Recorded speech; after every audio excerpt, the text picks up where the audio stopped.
Belarus is probably one of the last relatively sovereign countries in Europe. Although the former Soviet Republic is heavily dependent on Russian crude and export of its products to the Russian Federation, President Alexander Lukashenko has managed to keep most of its Belarusian companies out of Russian oligarchs' sphere of influence and also out of the IMF-backed privatisation plans. I'm your host Kasim, and thanks for joining me for another KJ vid. In this video we will discuss the geopolitics of Belarus. Just before we start, please kindly visit our website kjvids.co.uk and subscribe to one of our plans which will give you unlimited access to our content and the full transcripts of these reports.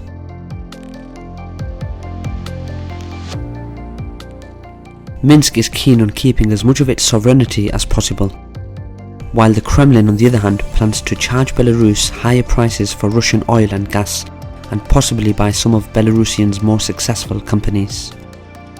The Western powers also have their own interests in Belarus.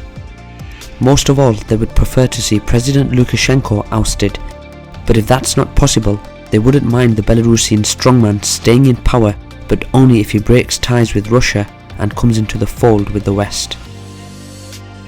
The Western media have been portraying Lukashenko as the last European dictator since he's been in power for the past 25 years.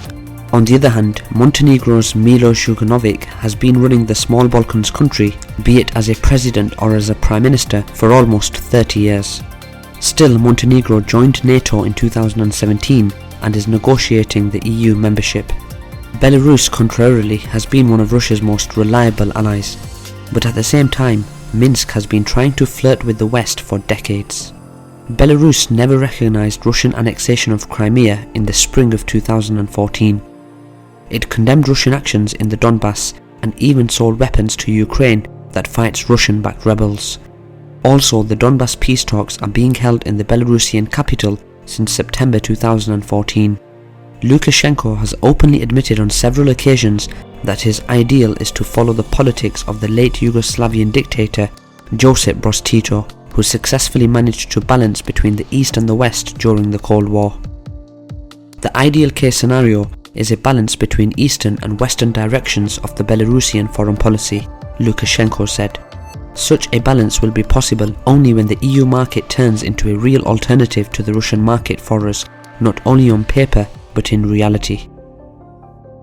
The problem, however, is that the EU doesn't intend to open its market for Belarus unless Minsk previously makes some concessions, such as to liberalize its Soviet-style economy, allow the Western corporations to privatize some successful Belarusian state-owned companies, and democratize the country according to the Western standards and demands. Belarusian authoritarian leader is quite aware that the fulfillment of such requirements would mean that he would have to limit his power. Power limitation, as well as losing the country's sovereignty, is one of the reasons why Lukashenko never turned Belarus towards the Euro-Atlantic integration. On the other hand, Belarusian president keeps avoiding deepened integration with Russia as well, and that way he tends to protect Belarusian sovereignty. At the same time, he's trying to preserve his nearly limitless power. Presently, the biggest obstacle in Belarus-Russian relations is the fact that the leaders of the two countries can't break a deadlock over the Union state integration plans. Presidents Vladimir Putin and Alexander Lukashenko recently discussed the future of this entity, but they failed to reach an agreement on key issues such as single currency, gas price, as well as the common monetary and fiscal policies. In principle, they agreed to deepen integration between the two countries by December the 8th, which is the day that they will mark 20 years since the Union State Treaty was signed. However, at this point, there's no indication that Moscow and Minsk will resolve crucial problems by then.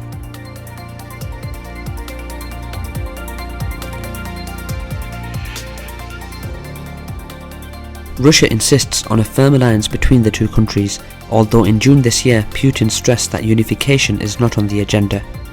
According to Russian President, the Union Treaty has many uniting elements, up to creation of a Union Parliament and launching a common currency.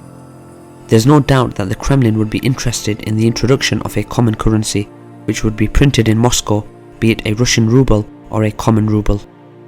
For Belarus, on the other hand, the primary goal is to find a solution for current issues such as reducing gas prices and getting compensation for the tax maneuver. Belarus has long benefited from buying subsidized oil products from Russia and re-exporting them. Naturally, Minsk is interested in keeping the status quo, but the Kremlin said that Moscow would start gas supply talks with Belarus after the integration issue is resolved. Since the integration process has been on the table for the past 20 years without any results, it's unlikely that the endless Belarus-Russian gas dispute will be resolved anytime soon. When it comes to single currency talks, Minsk fears that it could lose a significant part of its independence if it doesn't have equal control over the monetary policy. Belarus strongly opposes any idea that the economic and fiscal policies would be decided exclusively in Moscow. The most important thing is to ensure genuine equality of all economic entities, both in Belarus and Russia. Belarus has consistently advocated this position. We do not want preferences, we want equality in relations between our entities.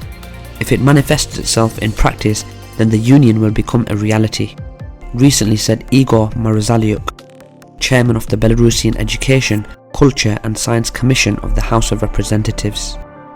Due to a large disproportion between the two countries, Russia being 82 times larger than Belarus, as well as the economic and military strength, it will be practically impossible for Belarus to have an equal status in the Union state.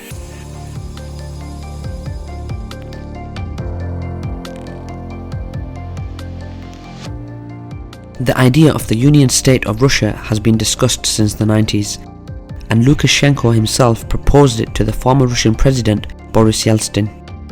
In 1999, both sides signed an agreement on the creation of a Union state. Ever since, the Union state of Russia and Belarus exists only on paper, with the exception of the emergence of several supranational bodies and the media. Originally, this federal-type entity was supposed to have a common parliament, government, customs, currency, judicial and tax systems. Since the two countries were not able to increase the efficiency of the Union state for the past 20 years, it's unlikely that they will make significant progress by December the 8th. That doesn't mean, however, that the Union state will cease to exist. President Putin and Lukashenko can easily blame their governments or working groups that another integration plan hasn't been implemented.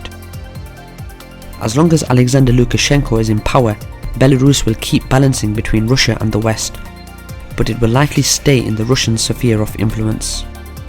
Once Lukashenko is gone, all options will be on the table unless he prepares the ground for a political successor, be it his son Nikolai or someone else.